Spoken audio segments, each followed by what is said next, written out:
நமக்கெல்லாம் விவி பாரஸ் என்று பெயர். பறவைகள் ஓவி பாரஸ், நம்மளாம் விவி பாரஸ். தேளுன்னு ஒண்ணு இருக்கு இல்லையா, அது ஓவி பாரஸும் அல்ல விவி பாரஸும் அல்ல, அது ஓவோ விவி பாரஸ்.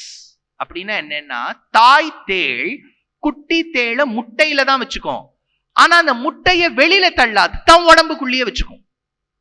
அப்போ குறிப்பிட்ட காலகட்டத்துல குட்டி தேள் அம்மா கிட்டேந்து வரணும்னா முதல்ல முட்டைய உடைச்சுட்டு அம்மாவையும் கிழிச்சுட்டு வரணும். அம்மாவை கிழிச்சா நம்மள மாதிரி, முட்டைய உடைச்சா பறவைய மாதிரி. இது முட்டையும் உடைச்சு அம்மாவையும் கிழிச்சுன்னு வரணும். அதனாலதான் ஓவோ விவி பாரஸ். ஆனா இதுல ஒரு ப்ராப்ளம்.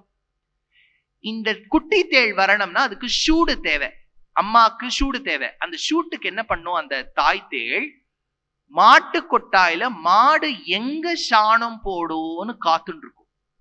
கரெக்டா சாணம் போடுற இடத்துல போய் அது அமரும். டப்பால் அந்த சாணம் விழுமா, அந்த ஷூட்டுல முதுக பிளந்து முட்டைய உடைச்சுன்னு அந்த குட்டி தேள் வெளியில வரும்.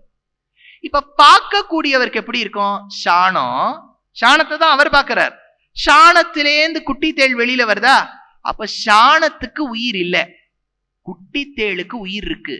பார்க்கிறவருக்கு என்ன தோணும், உயிர் இல்லாத சாணம் உயிரோடு கூடிய தேளை பிறப்பித்ததா இருக்குமா?